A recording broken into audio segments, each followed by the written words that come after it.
All right. So, good evening, everyone. Welcome to our final lecture before the summer break in the Digital Humanism lecture series. It's a great pleasure for me to introduce our moderator quickly.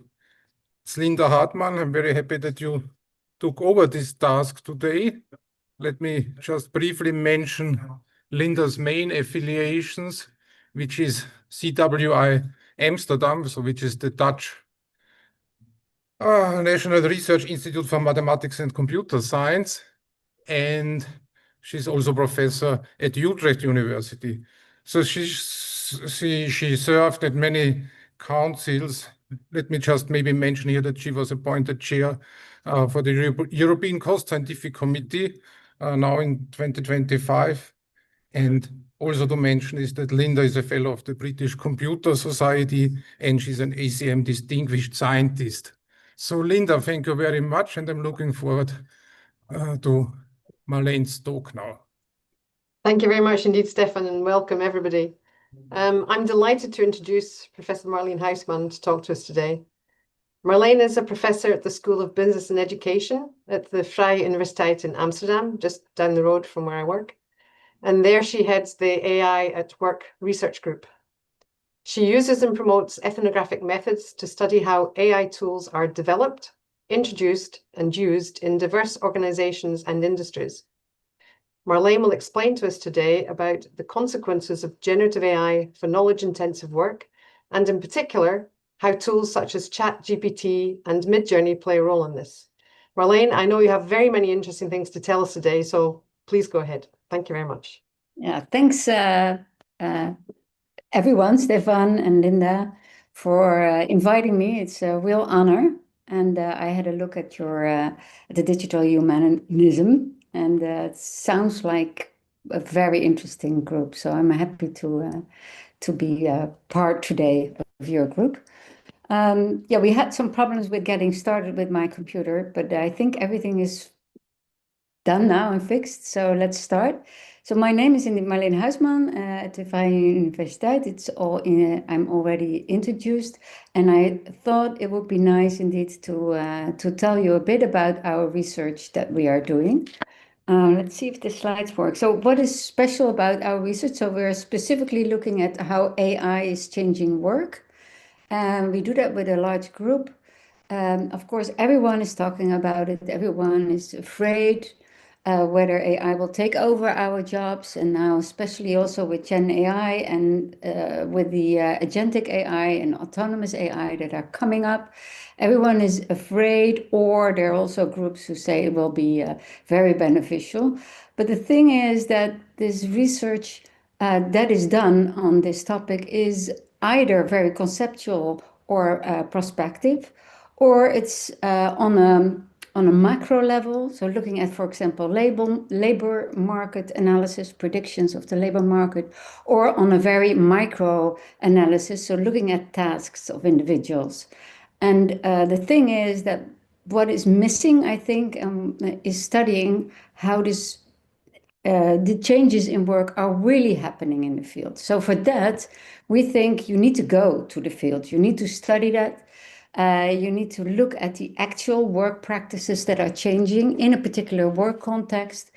You need to include also the design of these AI systems. Every system has different consequences, and specifically if you think about the technology and the social context, if they are intertwined, you always get something new out of it. So it's important to study that and over time for a longer period. So not just for a couple of weeks or a month, but really several years to see these changes that are happening. For us, what we see in our research is usually not the first order effects that are relevant, but specifically the second order or the ripple effects of these tools that are now used in work practices. So for that, we think the only method to use is relational ethnography, and I will give you some examples of that. So this is the AI work lab. These are the people who are now part of the group. You already saw some of you, probably already saw some of them because they were helping me with my laptop. Hey, Stefan. And so we have a group of professors, postdocs, PhD students, and also the ones who have been part of the group have been PhD students studying AI work and have moved to other universities, for example, to Stockholm School or to Cambridge, are still part of the group. They all do ethnographies on AI. So we have, oh, sorry, there's an error. It says a practice perspective, but it's a practice perspective on AI. I showed you some, I show you some pictures of cases that we study. But what's specific about the practice perspective is that we are not looking at the individual tasks, but we look at the bundle of interconnected activities. So, for example, we look at the practice of predicting crime, or we look at the practice of creating promotion material, or so it's a work context. And if you look at that unit of analysis, you also not only include the ones who are using these tools, but also the people who are involved in this network. Managers, for example, but also the developers, which is very important to include. So it's a whole constellation of people that we are always following over time. So we look at the shared practices and how they are changing. What for us, as I said, is very important is to stay in these organizations for a longer period of time to see the ripple effects. You see a couple of images. For example, the software coders that we are now analyzing using Gen AI, or we look at AI, predictive AI in radiology. And as I said, I selected 2 or 3 to give a better in-depth analysis or a view of what we're doing. Important, and therefore I'm showing this picture, is that while we were trained to focus on jobs when we were studying how work's changing because of AI, we realized that a job is not the right unit of analysis. So that is this first left corner. If you look only at jobs, you won't see the tasks, and the tasks are very important. So we have learned from that. We studied tasks instead, but then following tasks is actually also not the good unit of analysis. I'm saying we when I say the AI work lab, but there are more research groups spread over the world, not that many, but there are several in the US, in the UK, in Scandinavia also, who are looking at the context of the practice of within the organization. This is an example just to give you an idea of what we're doing. Here you see, so we're doing these ethnographies, as I said, long-term, looking at various actors. And here you see, I don't know if you see my arrow. This is Lauren Waardenburg. She's one of my PhD students, and she studied how predictive policing was introduced in the organization and how that changed the way people were predicting crime. It's published in Org Science. This is a journal in our field, in the organization science field. And it's about, you also see here the hotspots that police officers are using based on these predictive analytic tools. These tools predict where crime will happen, where and when crime will happen. It's all based on the past. And this is helpful for the managers because they can send out the patrol officers every morning to a particular location where they expect, for example, to have a lot of burglary or car theft based on the past. And so we studied that over a longer period of time. And we have a couple of papers from that. One of the things that was interesting to see is that these tools were so opaque and so difficult to understand for managers that they didn't really want to use it, because why would they send a patrol officer to somewhere that they actually did not think there would be a crime? So what they wanted was to have a person in between, an intermediary algorithmic broker, as you want to call that. So they created a group of people who were in between the tool, the algorithm, and the manager in order to explain why the tool was predicting a particular crime at a particular time.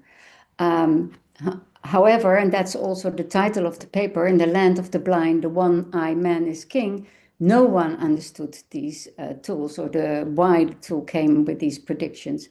And not even the designers, but also not the people who were put in the middle to give advice on these tools. So in the end, over time, we saw that these algorithmic brokers more and more became curators, and they started to introduce their own ideas about who could be the new criminal or where could be the new crime. So this was independent of the tool itself. And this case shows how important it is to not only follow the process over time, but also have a broader perspective. It's not only the work that changed, but also the whole governance structure of the organization. I'm aware of the time, so I just advise you to read the paper if you think it's interesting. We also wrote a practitioner paper of this. But I wanted to talk now more about generative AI, because I think so far most of our research is done on discriminative AI or predictive AI. Some call it traditional AI already. Generative AI is, of course, well, you know, you're all computer scientists, and the difference is quite strong. And I also am sometimes a bit worried that people are still using it AI. Well, it's very important to know if this is generative AI or is this discriminative AI. One of the things is, for example, that the scope is so different. Discriminative AI is very task-oriented, for example, predicting a crime, and generative AI is multi-purpose. It's introduced top-down usually, like the example of the police. Well, the adoption of Gen AI is so different. It's a worker tool. We all started to work with it, and later on it was introduced in the organization, and then management didn't know what to do with it. And the behavior of these models are also very different. They're structured or emergent. And based on these three differences, I am now going to discuss a little bit of our research related to that. So the first one is on the multi-purpose use. So you can use Gen AI for all kinds of purposes. And that is particularly difficult for managers because they do not know how to structure that anymore. So some organizations are really very tough on the use of these tools, and they even forbid it, while others have very strict guidelines. And there are also organizations who have a laissez-faire approach.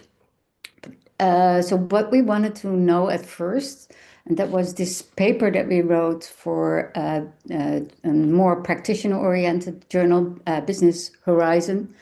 The moment we saw that these tools were introduced and changed all our behavior, we started to do a research, an interview kind of research by interviewing more than 50 people, different people all over the world. Actually, we reached out and we asked them, for what purposes are you using it? And we wrote that paper on that. So there are various affordances, and you can see that also on the screen. At that time, brainstorming was very novel. We didn't realize that these tools were used for brainstorming. Well, nowadays, I think everyone is using it for brainstorming. But we saw these affordances, and these affordances, the 6 affordances, are still very relevant. I think this is a sort of a general affordances of Gen AI.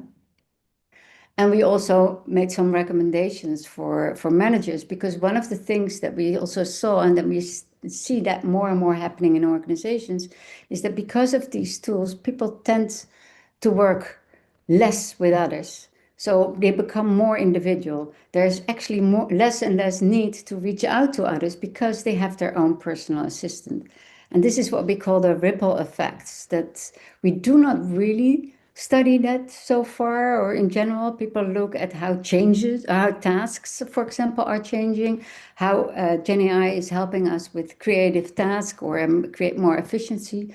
But what we also should study is the more second order effects or the ripple effects, what we call the effects on the social fabric of organization. And the paper already touches on that and already has some ideas for managers. And we just finished the paper and it's accepted now for the Journal of Strategic Organization on how Gen AI is influencing the social fabric of organizations. So the flow of expertise, the flow of knowledge is disrupted because you're more and more inclined to use Gen AI for creating new knowledge. You're not going to your colleagues anymore, which also has consequences for learning on the job. The trust will be can be disrupted if you have a laissez-faire approach, if you just leave it in your organization, because can you trust the person whether he or she came up with this idea on her own, or is this a Gen AI generated idea, and is this problematic or not? At the moment, many organizations still see this as problematic, and also the social cohesion will be affected. And also what we write in the paper is that we might see a future that is of an organization that is more of a collection of one-man band shows or solopreneurs, it's also called. And then you wonder, do we still need organizations? And that we end with that, or actually the paper ends with that, but then comes up in the end also with potential guidelines for organizations, how to avoid this. But you need to be very aware of these second order effects, the ripple effects. Another aspect of this Gen AI, as I said, is this emergent behavior, and you all know about that. That's this is part of the foundational models. That what was so striking also for the computer scientists was that it had its own emergent behavior, which is similar to what Anderson said in the science paper in 1972. That a lot of behavior in nature can be explained by emergent behavior. For example, waves in the oceans, because you have large and large collections of molecules, waves will happen, but you cannot predict them. And now we have large and large collections of parameters, trillions and trillions, and because of that, new things come out. And it's unpredictable behavior. One of the well-known unpredictable behaviors is, of course, the hallucination, but in general, Gen AI is based on that. So we started, I think I have still 7 minutes to talk, so I will give you an example of Marleen, you've got more like 15. Oh. We started not exactly on time. I don't know if you know this person, Don Idy. He is a social science, social and STS scholar, social technology studies. He unfortunately passed away last year. He wrote, he's an extremely interesting person. I think if you have time, read his books. But he wrote also about the spirited horse, and he said to ride a spirited horse, so spirited horse in the context of human technology interaction. So he always writes about human technology interaction. And he said to ride a spirited horse is to encounter a lively animal other. In its pre or non-human context, the horse has a life on its own. And he goes on and on and on. And he's talking about certain technologies that act as a spirited horse. And I don't know if you are horse riders, but the ones who really like to ride horses, I'm not, by the way, but they like spirited horses because you never know where you go, and it's really a sporting thing. It has a life on its own. So a spirited horse has the capacity to surprise and to fascinate, to frustrate, and even to disobey. And that is why it's a sport, and that's why people like it. If you are a very good rider. So that is also interesting for the ones who are using Gen AI. Gen AI acts as a spirited horse, but if you really want to make full use of it, you need to be very good in interacting with it. And we have, I think you all have that experience that you learn over time how to interact and how to ride this horse. So the things that get more attention of these spirited technologies a la aka Gen AI is the hallucination behavior, and then how can we create guidelines and guardrails in order to, and how can we validate the knowledge.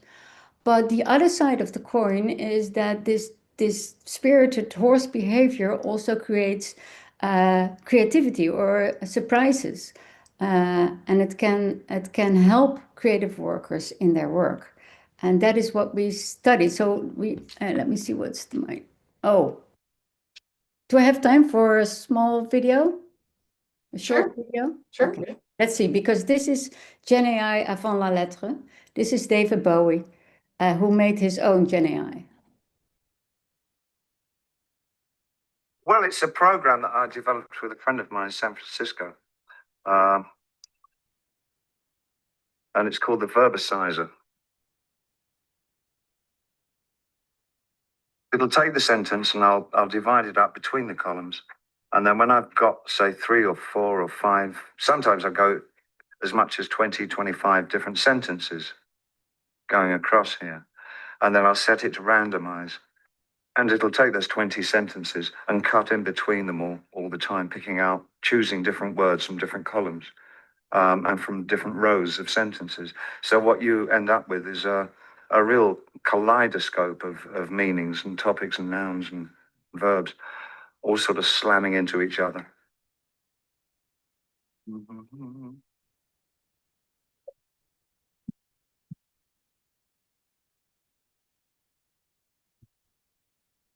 That's, Reese is setting up a loop, as you can. I think it's enough. Oh, I hope I can show you my next slide now.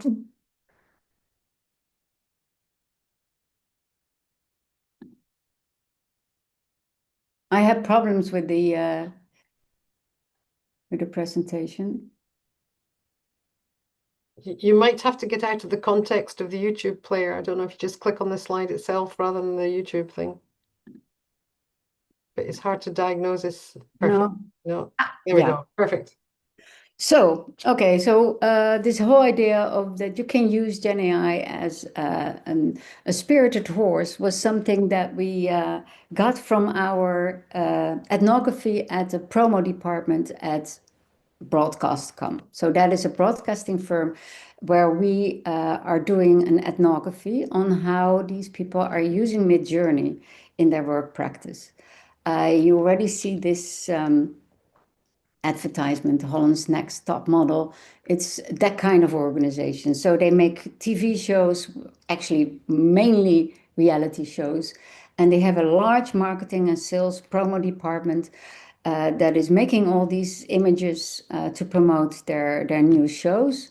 And for these TV shows are also considered as their advertisement opportunities. So a lot of commercials in the shows, and also within the shows itself, you see, a particular beer brand or something like that. So that is their business model, actually. So therefore, the marketing department is quite large. Yeah, and they were using Midjourney as the main tool. So I talked about if you study practices. So in this case, the work practice that we studied was designing a promotion material for a client. So a particular TV show was made. We actually studied a lot of TV shows, but in this case it was a particular TV show where they wanted to have a promo material from the promotion department. In the past, there were about 10 people working at that department. No, 7 people working at that department, and 2 people also were the clients, and there was 1 producer. No, anyways, the whole practice consists of about 10 people. And this is a routine practice, so they do that every time again and again. Therefore, we call it a practice, and it's socio-technical. So the practice, there's a lot of tools, of course, that they use. And nowadays, they use Midjourney as their main colleague or the main tool. And the Midjourney acts as a spirited technology. what we saw is that, again, the ripple effect. By staying longer at the organization, we saw that all creative decisions were made at the initial concept stage by one actor, one solo worker. And all the work that is done afterwards was done, so the production work and the post-production work became low-skilled, repetitive executive work. And that really was a change in the organization that they did not expect, but that we saw when we were there for a year following what was happening. Just to give you an idea, so you see here, this is on the left side, you see a storyboard. That's what they often do. So you go with the marketing department, you discuss, you have a briefing, you say, well, this is the TV show that we want. We would like to have this and this and this. I don't know, golden rings in the desert is ridiculous things, but TV shows like that are oftentimes a bit silly. Then there's a lot of brainstorming, visualization. And when they finally have visualized with this storyboard, the concept is approved. But then the work starts, because then it needs to be produced. They need to go, for example, in this case, to Jordan to film this image. And then the post-production means that it needs to be slick and nice. And then finally, you have a closure point. This is how they always did. And this was a group of 10 people usually involved in this practice. Now you see a storyboard developed by Midjourney, and this was done by one person. This is another TV show, Hotel Island or something. Doesn't really matter, but you see the whole thing was done by one person with Midjourney, with a lot of iterations. You can also imagine how much money or environmental cost this involves. A lot of interaction with the tool. The tool comes with very strange things. So access spirited horse. We have done this analysis on that. And then in the end, he or she, now in this case, he decides this will be the image. And then, so this is the image that is accepted. And then production needs to make this. And you need to have the reality people also in part of this picture. So that was very difficult, because they have to recreate and imitate that image. The image is always nicer with the Midjourney, unfortunately for them. So there was a lot of work to imitate the storyboard that was generated by Midjourney in a day. The production stage is not creative at all. They just have to find a way to imitate these images that were accepted already by marketing department. So here you see that this creative process has changed completely. Still briefing, but then the concepting is done with interactive brainstorming, or interactive prompting, which implodes the brainstorming and visualization that happens almost in a day. And then there is the closure point. And then, so on that side is the refinement of the creative artifact. So we are still working on that paper. But the production, the creativity in the production stage goes down, because it's more replication work. Here you see Midjourney always makes 4 pictures, as you know. Then they constantly have new pictures, and they decide one, and then they go on and on.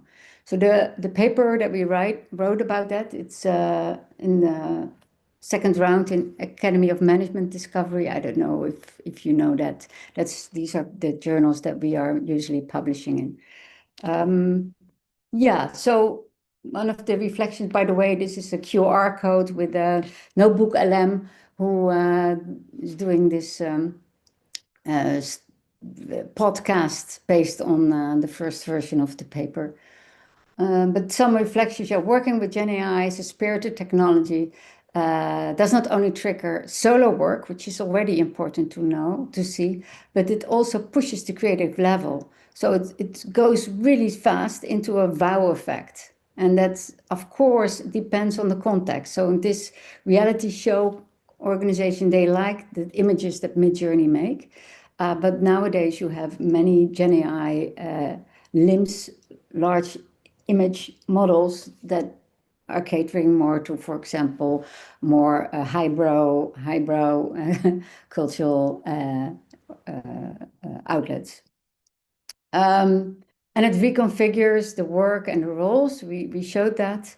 And there are a lot of implications, of course, also for specifically in this case for the creative industry, and also things we need to think about, like we need to think about this fast production of images, this mimicking behavior, the copyrights of artists, and the legal and reputational risk, and of course model collapse. So what will happen in the future when we do not have fresh data anymore? We will have all similar pictures.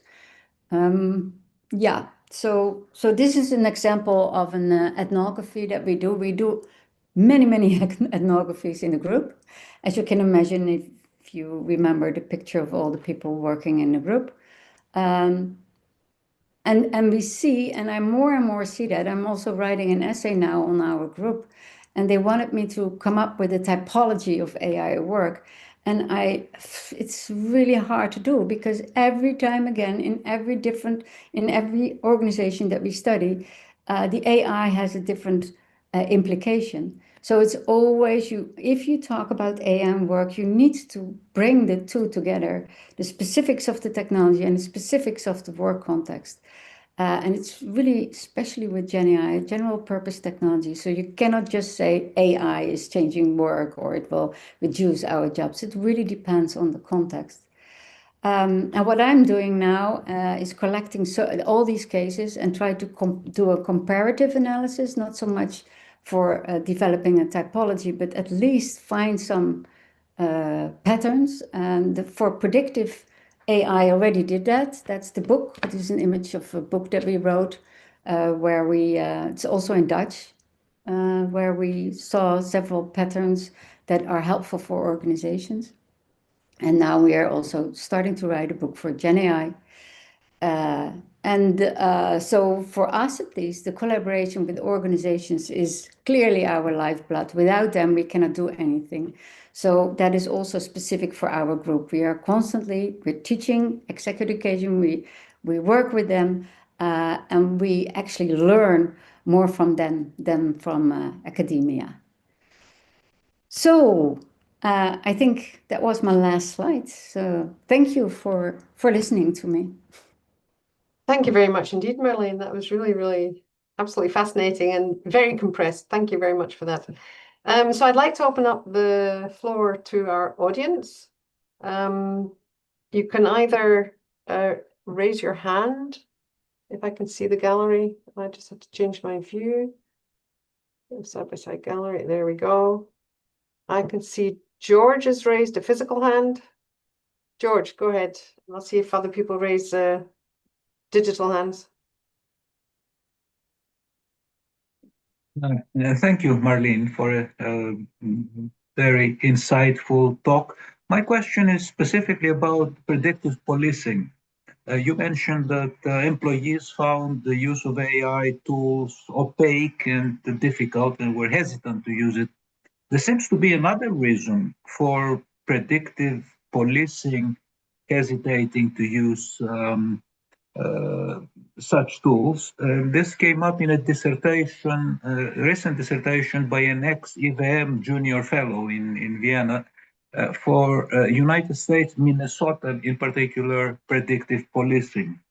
And it turned out that it made a lot of blunders.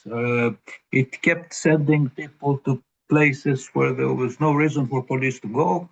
Finally, the straw that broke the camel's back was that it kept sending consistently and repeatedly police to churches.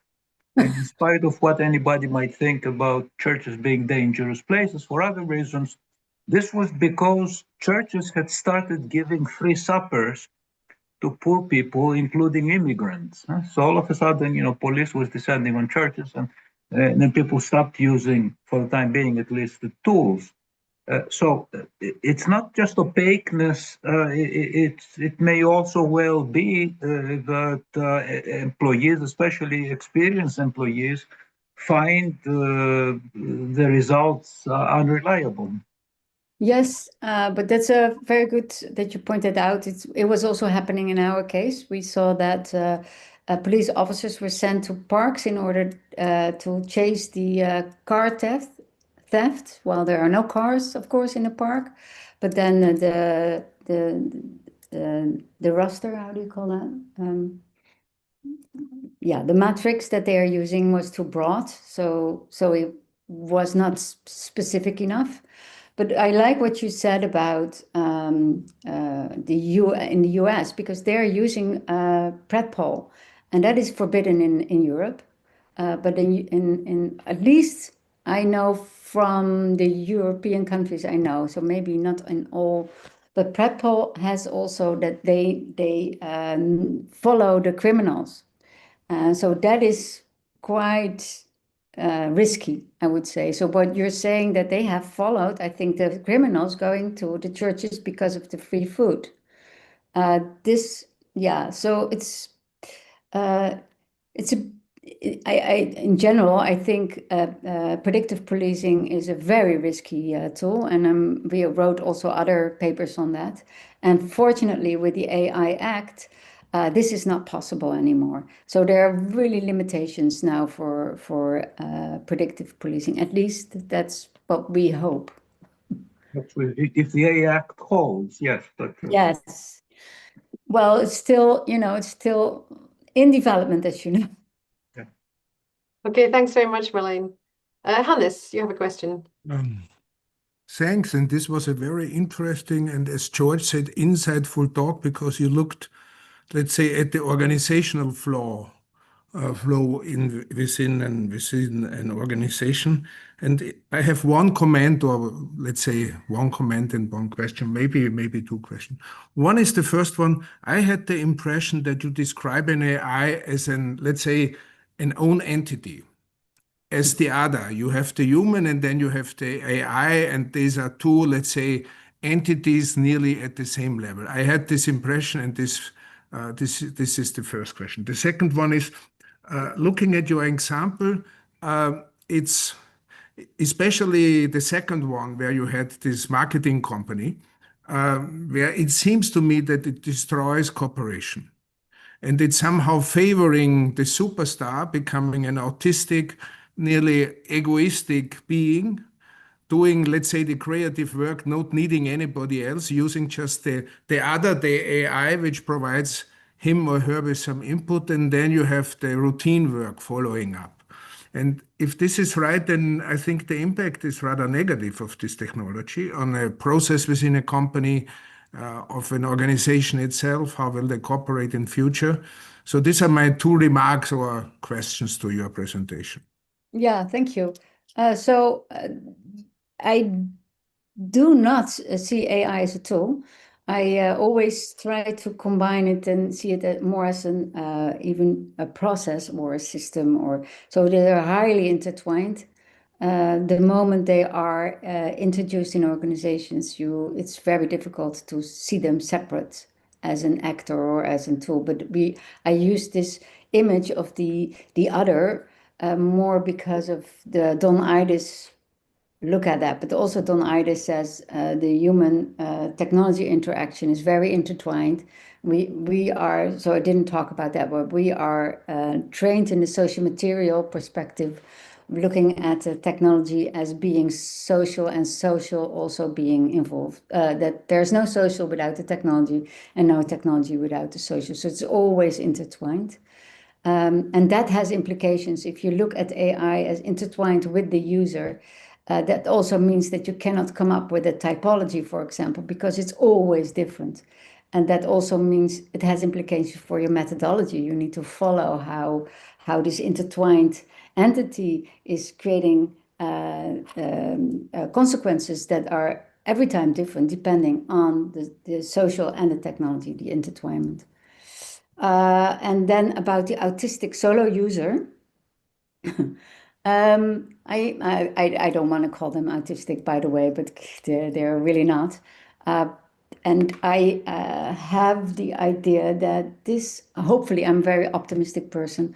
I hope that people will more and more realize that they need to have the social fabric around them. They need to have others to complement, for example, or to share ideas, or just to feel human. So at this moment, I do see this happening, that we more and more go into our own individual interaction with these tools, and with consequences for organizations.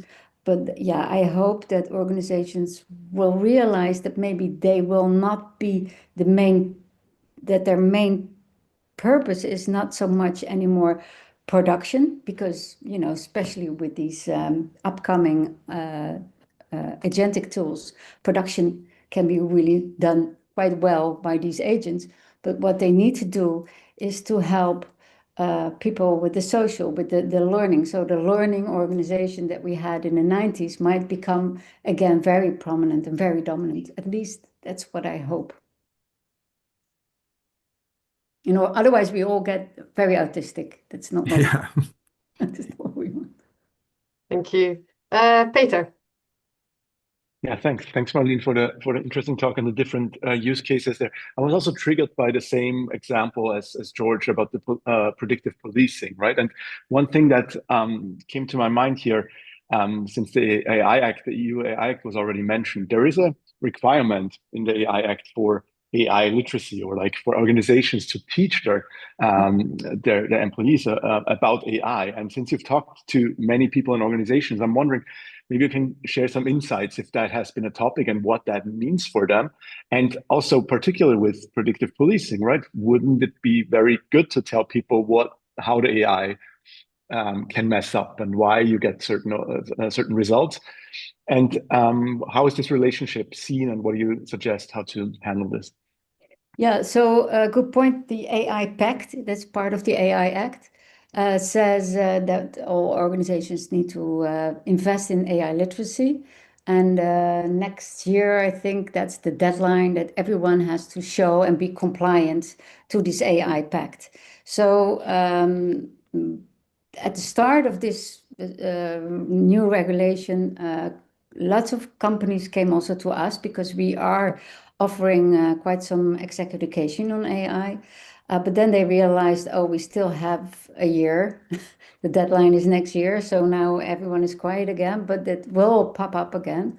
And I think it's extremely important, and it's becoming part of my work, which, I'm not so happy with, but okay. It's also very, very important.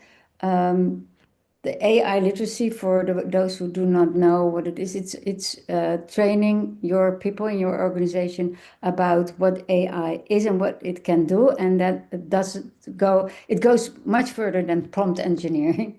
People also need to be skilled in coding, but they need to know how to code, and that is important for AI tools, and that is important because then they see that some of these tools are trained on limited data, so at least they become aware that data is extremely important, and where is this data coming from, and when do you decide, okay, the system has trained enough, now it can go out alive. This is happening in many organizations, and so I'm very happy with this AI Pact, and I hope that police companies also are happy. But so you had the AI Act has, you probably know, right? You have the red, the orange, and the green categories, and the predictive policing falls in the red category. Right.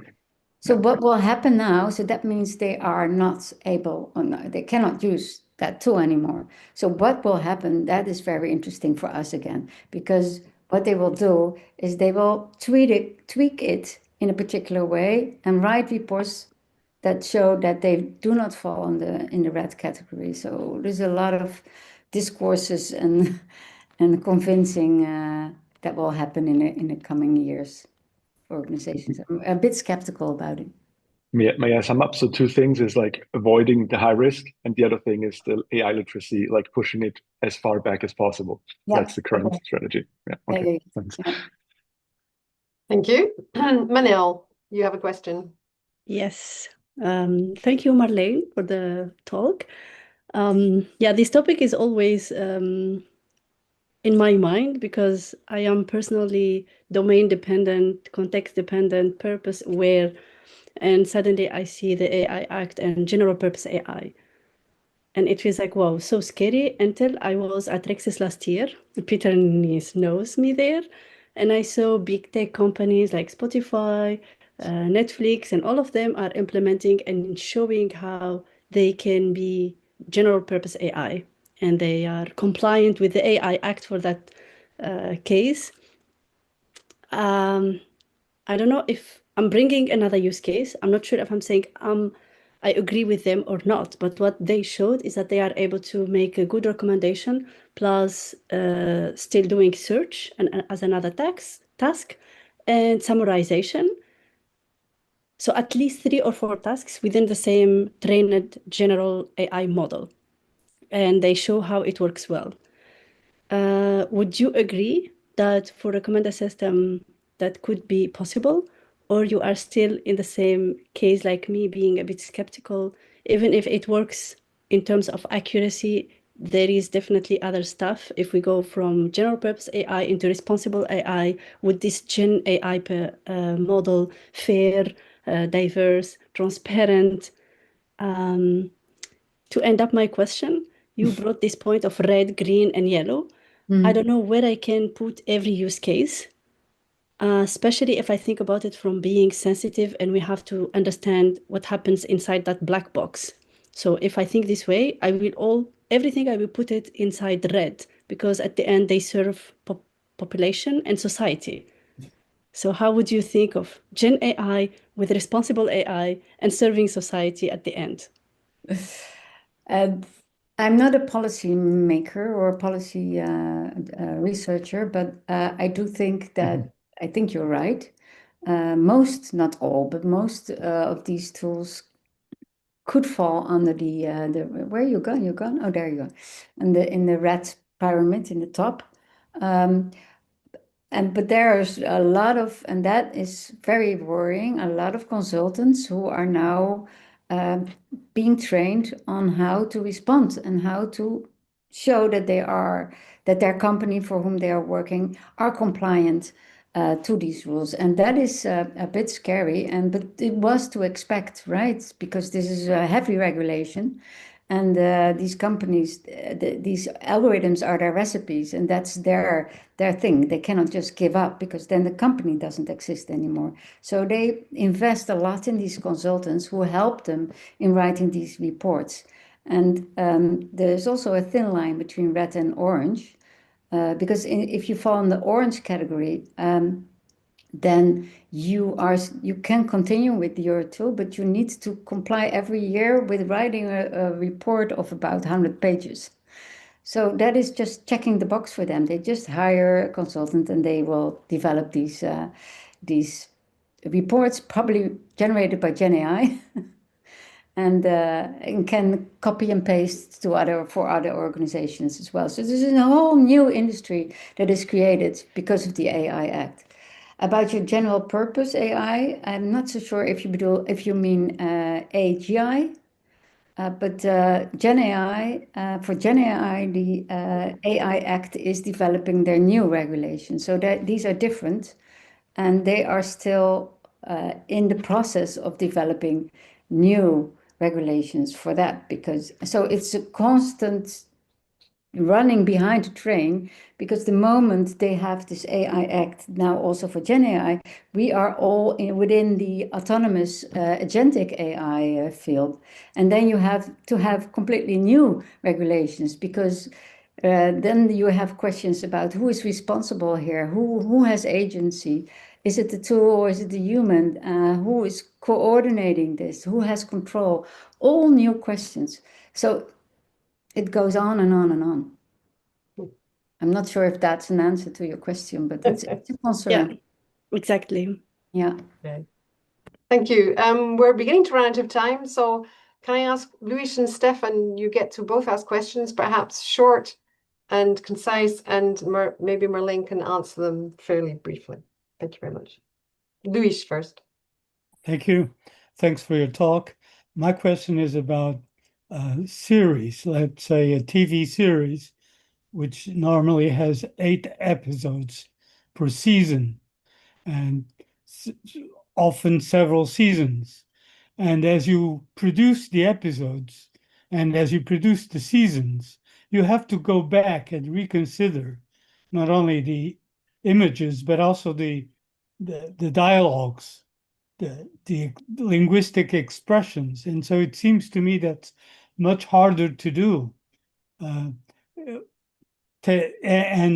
My question is, do you know of any use of AI for the production and the conceptualization of this kind of series, please?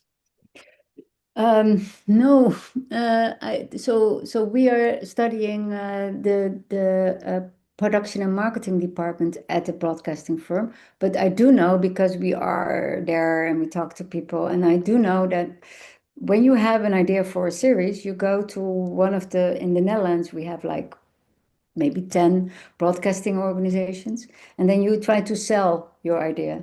And what these companies are now asking these people who are developing the new series or TV programs to cut the costs by using AI.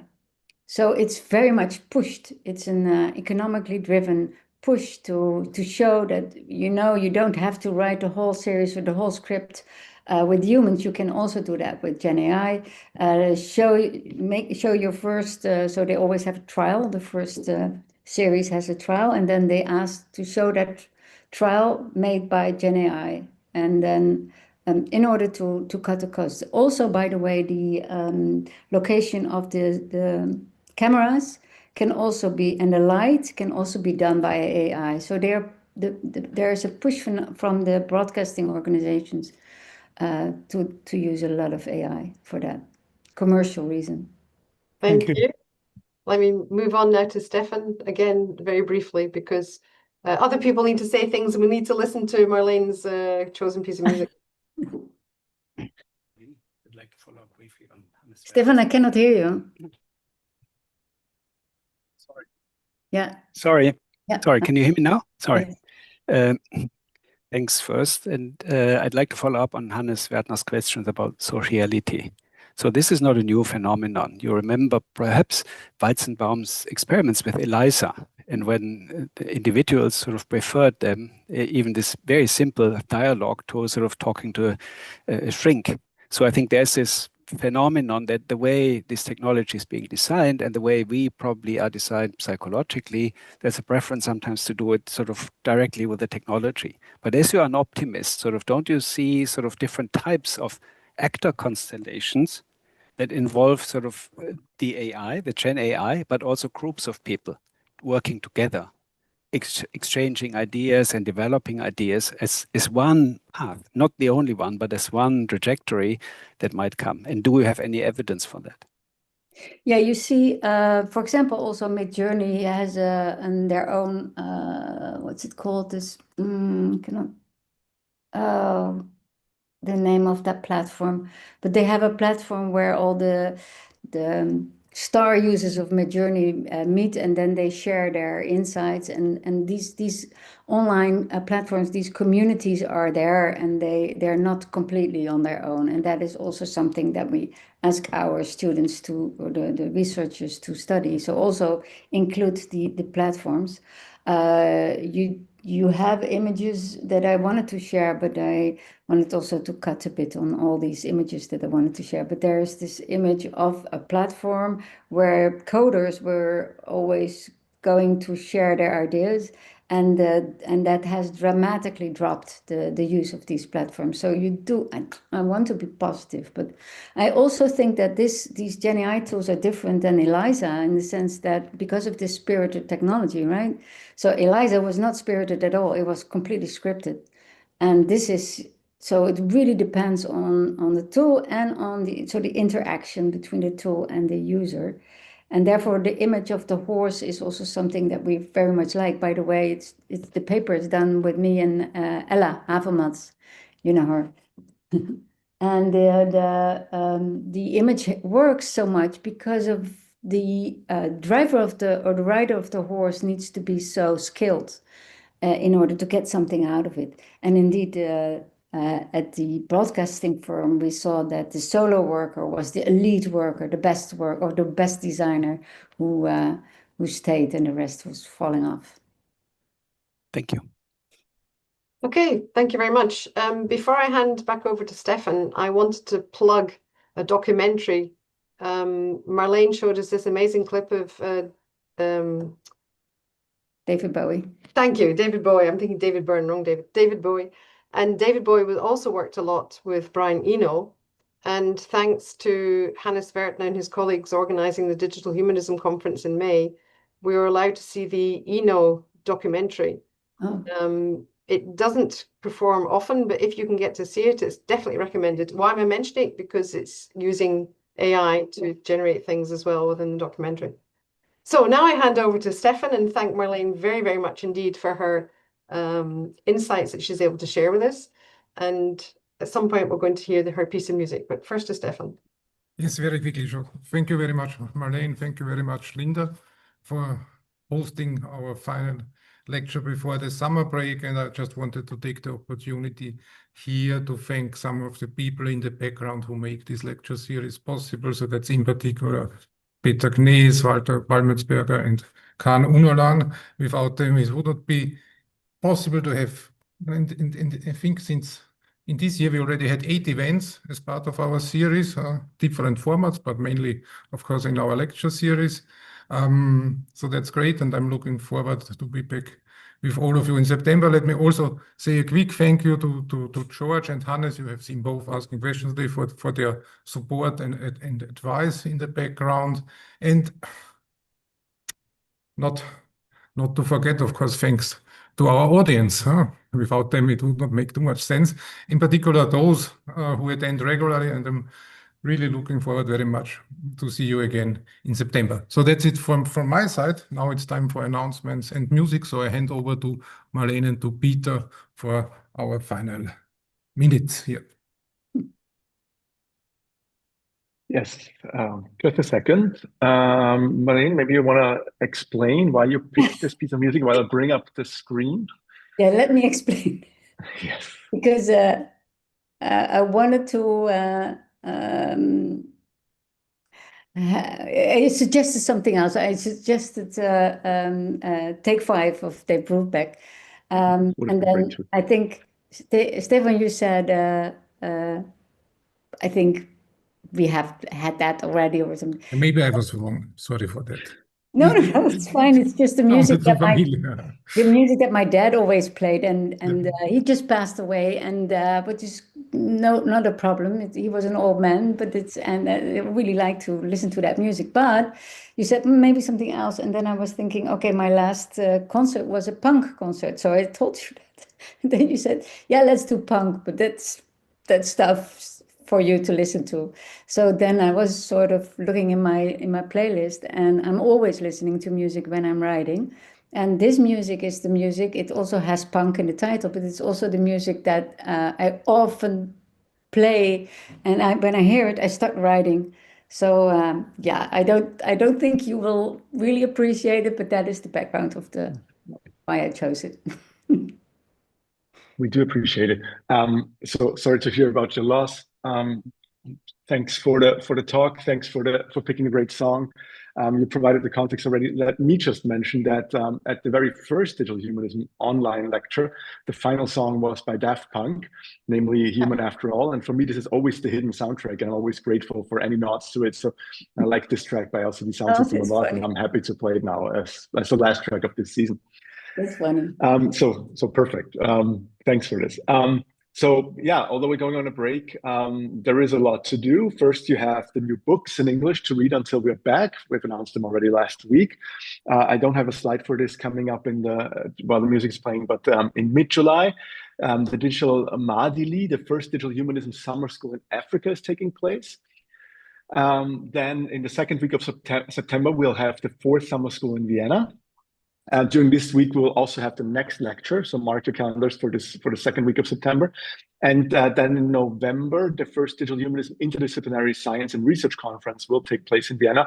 And the paper submission deadline is on July 15th. So still a bit of time, but not too much. So there's a lot to look forward to.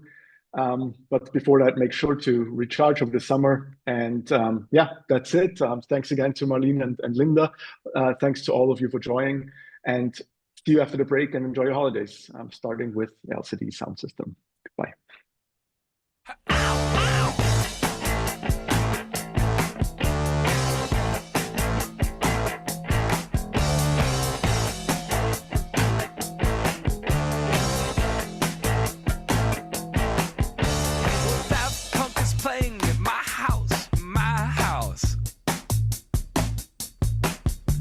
I'll show you the ropes, kid. Show you the ropes. Got a bus and a trailer at my house, my house. I'll show you the ropes, kid. Show you the ropes.